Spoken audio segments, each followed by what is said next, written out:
Hello বন্ধুরা, খেলার সন্দেশ চ্যানেলে আপনাদের সকলকে স্বাগত জানাই। বন্ধুরা, ভিডিওর থাম্বনেলটা দেখেই অবশ্যই আপনারা বুঝে গেছেন আজকের ভিডিওয় কী বিষয় নিয়ে আলোচনা হতে চলেছে।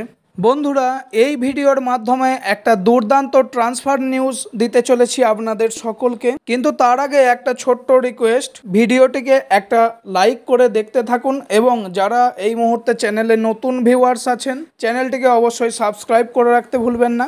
এই ভিডিওতে আপনাদের সঙ্গে যেই বিষয়টা নিয়ে আলোচনা করতে চলেছি সেটি হলো মোহনবাগানের হয়ে এই মুহূর্তে যোগ দিলেন অভিষেক টেকচাম সিং। 4 বছরের চুক্তিতে অভিষেক টেকচাম সিং কে সই করিয়ে নিল মোহনবাগান।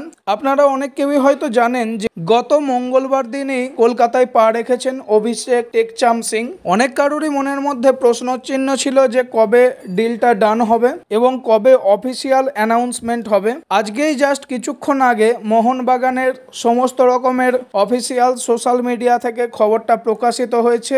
অভিষেক টেকচাম সিংকে জয়েন করানো হলো মোহনবাগান টিমে। অনেক কটা ক্লাবেরই অফার ছিল আইএসএল এর, অভিষেক টেকচাম সিং এর প্রতি অনেক ক্লাবই ইন্টারেস্টেড ছিল। তার মধ্যে উল্লেখযোগ্য ক্লাবগুলি হলো ইস্ট বেঙ্গল, এফসি গোয়া এবং মোহনবাগান তো ইন্টারেস্টেড ছিলই। ইস্ট বেঙ্গলে প্রায় অভিষেক টেকচাম সিং যে ইস্ট বেঙ্গলে যাচ্ছে এটা প্রায় অনেকটাই খবরটা রটে গিয়েছিল, কিন্তু অবশেষে অভিষেক টেকচাম সিং যোগ দিলেন মোহনবাগান ক্লাবে। অভিষেক টেকচাম সিং বিভিন্ন রকমেরই পজিশনে খেলতে পারেন, যেমন রাইট ব্যাক হিসেবে মূলত খেলেন এবং আমরা দেখেছি ইন্ডিয়া টিমের হয়ে খেলছিলেন তিনি, সেন্ট্রাল ব্যাকেও কিছুটা খেলেছেন এবং লেফট ব্যাকেও খেলতে পারেন তিনি।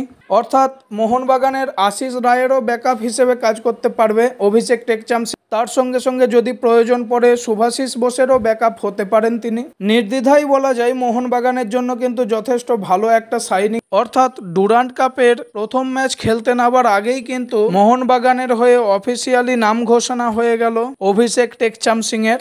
ডুরান্ডের ম্যাচগুলোতেও কিন্তু তিনি খেলতে নামবেন, এটা আমরা আশাই করতে পারি।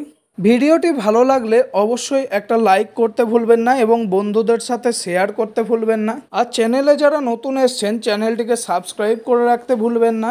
ভিডিওটি দেখার জন্য অসংখ্য ধন্যবাদ আপনাদের সকলকে।